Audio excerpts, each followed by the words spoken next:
Selamat sore, nama saya Nada Farisya dari 2CMPB. Di sini saya akan menjelaskan tentang contoh kasus dasar-dasar manajemen, yaitu identifikasi masalahnya dan bagaimana cara penyelesaiannya. PT Patramit bergerak dalam bidang konveksi atau tekstil mengalami konflik antara perusahaan dengan karyawan. Konflik ini terjadi yang disebabkan oleh adanya miscommunication antara atasan dengan karyawannya. Adanya perubahan kebijakan dalam perusahaan mengenai perhitungan gaji atau upah kerja karyawan, namun pihak perusahaan belum memberitahukan para karyawannya, sehingga karyawan merasa diperlakukan semena-mena oleh pihak perusahaan. Para karyawan mengambil tindakan, yaitu dengan mendemo perusahaan, namun tindakan ini berujung pada PHK besar-besaran yang dilakukan oleh perusahaan.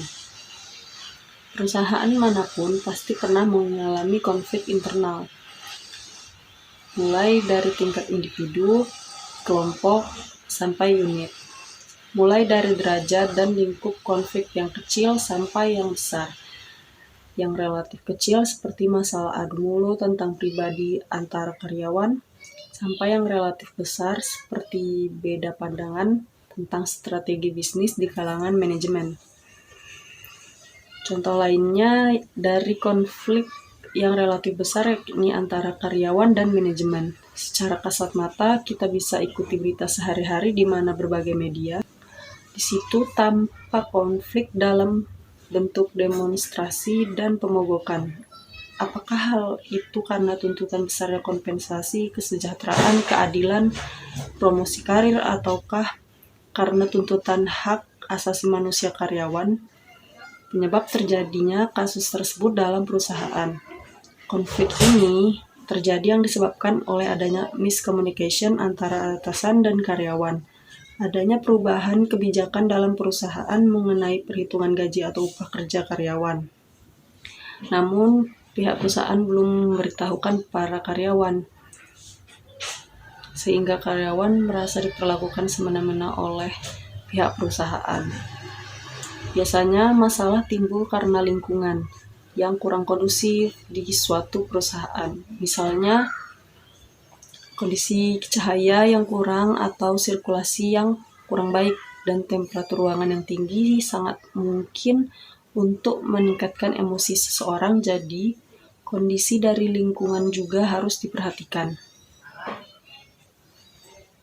Konflik dalam perusahaan juga sering terjadi antar karyawan. Hal ini biasanya terjadi karena masalah di luar perusahaan, misalnya tersinggung karena ejekan, masalah ide yang dicuri, dan senioritas. Perusahaan yang baik harus bisa menghilangkan masalah senioritas dalam perusahaan. Hal ini dapat meminimalisir masalah yang akan timbul, karena dengan suasana yang harmonis dan akrab di antara karyawan, maka masalah akan sulit untuk muncul. Lalu siapa yang bertanggung jawab atas terjadinya kasus dalam perusahaan tersebut? Yang bertanggung jawab sudah pasti pemilik perusahaan, lalu staf-staf di bawah pemilik perusahaan dan pihak perusahaan yang berkaitan dengan kasus tersebut. Jadi saran dalam penyelesaian kasus dalam perusahaan tersebut, seharusnya atasan harus bisa membaca pikiran atau keinginan karyawannya. Atasan juga harus sering berkomunikasi langsung dengan para karyawannya sehingga tidak terjadi miscommunication. Dengan begitu, atasan dapat mengetahui bagaimana sifat dan keinginan para karyawan tersebut.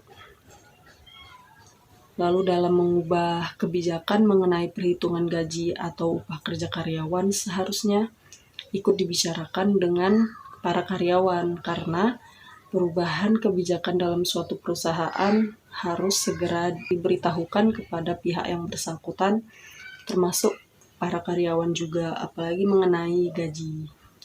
Sekian contoh kasus dari dasar-dasar manajemen. Terima kasih.